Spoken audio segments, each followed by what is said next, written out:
ফেসবুকের টাকা পেইড অথচ আপনার ব্যাংক অ্যাকাউন্টে কোনো টাকা জমা হয়নি, এরকম সমস্যার সম্মুখীন হলে আপনি কি করবেন?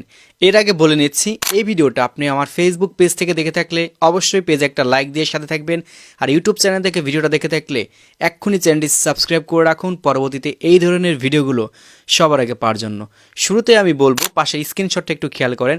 এইখানে দেখতে পারবেন $109 মতো ইনকাম করা হয়েছে এবং এটা ফেসবুক কিন্তু পেইডও করে দিয়েছে, অথচ এই ডলারটা আমাদের ব্যাংক অ্যাকাউন্টে আসে নাই, দেন আমার ব্যাংক অ্যাকাউন্টে কোনো প্রকার টাকা জমা হয় নাই। তো এই ডলারটাকে ভাই আমি কখনো পাবো না, এখানে ভুলটা কার? এই ভুলটা কি আমার ব্যাংকের নাকি হচ্ছে ফেসবুকের?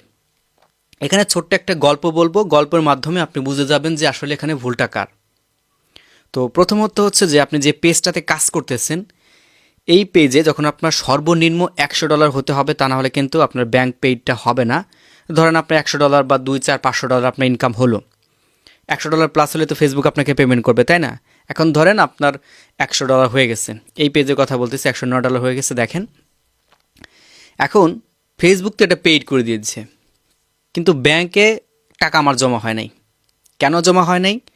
এখানে ফেসবুক যখন আপনাকে ডলারটা আপনার ব্যাংক অ্যাকাউন্টে দিয়ে দিয়েছে, এখন এই ডলারটা আসার পর যে ব্যাংকটা আপনি সেট করছেন, মানে যে ব্যাংকটা আপনার পে আউট মেথডের সাথে অ্যাড করে দিয়েছেন যে ফেসবুকের টাকাটা আমার এখানে আসবে, এখন যে ব্যাংক কর্মকর্তার দায়িত্ব আছে ডলারগুলো কনভার্ট করে টাকা রূপান্তর করে আপনার ব্যাংক অ্যাকাউন্টে টাকাটা ঢুকাই দিবে, হ্যাঁ, এই ভুলটা কিন্তু তার। এখানে কিন্তু আপনারও নিজের দায়বদ্ধতা নিতে হবে, কেননা ভিডিওটা দেখতে থাকুন, তাহলে আপনি জানতে পারবেন।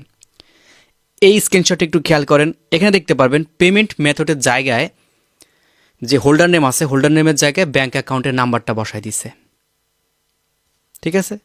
এখন এই যে ব্যাংক কর্মকর্তা, তিনি যে কাজটা করবেন, যখন ডলারটা আপনার কনভার্ট করে টাকা রূপান্তর করতে যাবে, তো তখন দেখা গেছে এটা কোনো নামের পর আসে না, এটা ব্যাংকের অ্যাকাউন্টের নামের পর আসছে, কোনো নাম নাই।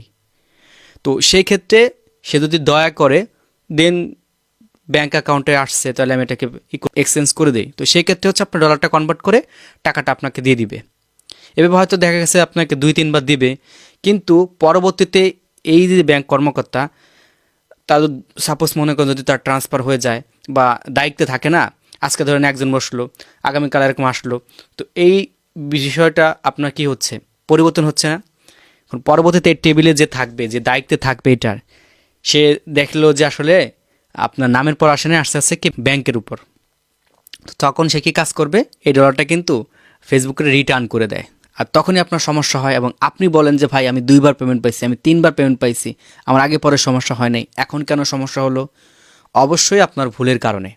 কারণ এইখানে আপনার হবে হচ্ছে হোল্ডার নেম, পাশে এই স্ক্রিনশটটা দেখেন, এই যে এই পে আউটের কাজটা আমি নিয়েছিলাম, এটা এখন আপাতত ঠিক, এখন আর কোনো সমস্যা হবে না। এখানে আগে কী ছিল? এখানে আগে ছিল হচ্ছে ব্যাংকের নাম্বার, ঠিক আছে, আর এখন নাম, এবং নামের নিচে দেখতে পারবেন ব্যাংক, এবং ওই ব্যাংকের নিচে ব্যাংক অ্যাকাউন্ট নাম্বার কিন্তু হাইড অবস্থা আছে, এখন কিন্তু আর কোনো সমস্যা নেই। এখন ফেসবুক এটা তো আপনাকে টাকা পাঠিয়ে দেবে, সে নামের পর হোক আর হচ্ছে গিয়ে আপনার ব্যাংক অ্যাড্রেসের পর হোক, টাকা কিন্তু ফেসবুক পাঠিয়ে দিবে, পাঠাও দিয়েছে অলরেডি, কিন্তু ব্যাংক আপনার অ্যাকাউন্টে টাকাটা দেয় নাই। হ্যাঁ, এটা না দেওয়ার কারণ হচ্ছে এই রিজন, মানে ব্যাংকের উপর আসছে কিন্তু কোনো ব্যক্তির নামের উপর আসে না, আর এই কারণে তারা রিফান্ডটা করে দেয়।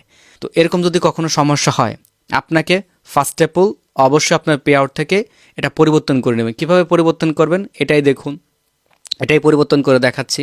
এখানে আপনি আপনার পে আউটের মধ্যে আপডেটে যাবেন, আপডেট থেকে ব্যাংকে যাবেন, ব্যাংকে যাওয়ার পর উপরে আপডেটে ক্লিক করবেন, তারপরে ফর্মটা আসবে, ফর্মে এখানে আপনার হোল্ডার নেমটা দিয়ে দিবেন, তারপর হচ্ছে গিয়ে আপনার সুইপ করে দেবেন, ব্যাংক অ্যাকাউন্টে সেভ দিয়ে দিবেন, কাজ শেষ। এখানে আর একটা বিষয় বলি, যারা ফেসবুক প্রোফাইল থেকে কাজ করেন আপনাদের একটা সমস্যা হতে পারে, দেখা গেছে হোল্ডার নেম, তো ওই যে আপনার যেটা থাকে ওইটা দিয়ে দেন, ব্যাংক অ্যাকাউন্ট আরেকজনে দিয়ে দেন, পরবর্তীতে ওই ব্যাংকের অপশনের ভিতরে গিয়ে আপনি এটা অবশ্যই পরিবর্তন করে নেবেন, তা নাহলে এরকম সমস্যার সম্মুখীন আপনিও হবেন।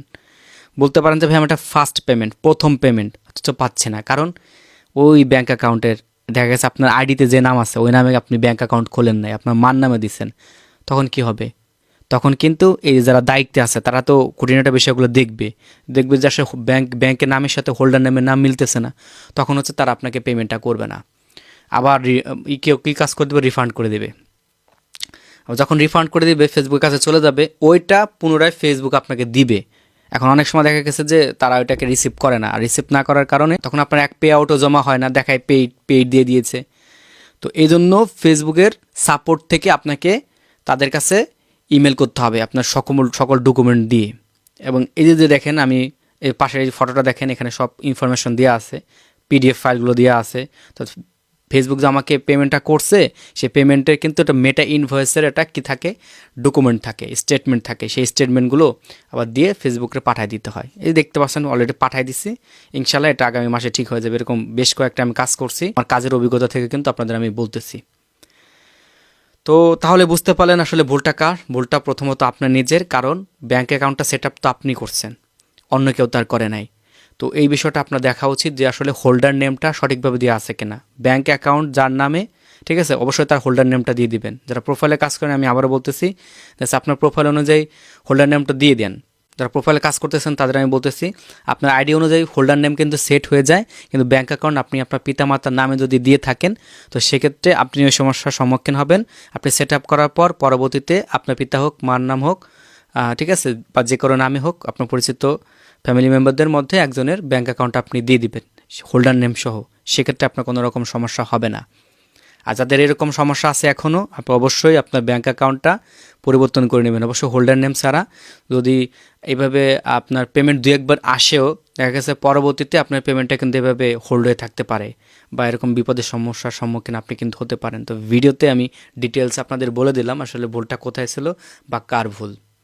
আশা রাখি বুঝতে পারছেন। তো ভিডিওটা যদি আসলে আপনাদের কাছে হেল্পফুল হিসেবে মনে হয়ে থাকে, তাহলে ভিডিওটা শেয়ার করে সবাইকে দেখার সুযোগ করে দিবেন। আমি জানি ভাই আমার এই ভিডিওতে বেশি ভিউজ আসবে না, কিন্তু যাদের প্রয়োজন তারা ছাড়া এই ভিডিওটা কেউ দেখবেও না। হ্যাঁ, তো এতটুকুই বলবো। যদি ভালো মনে হয় ভিডিওটা শেয়ার করে সবাইকে দেখার সুযোগ করে দিবেন। ধন্যবাদ সবাইকে ধৈর্য সহকারে এতক্ষণ আমার ভিডিওটা দেখার জন্য। আল্লাহ হাফেজ।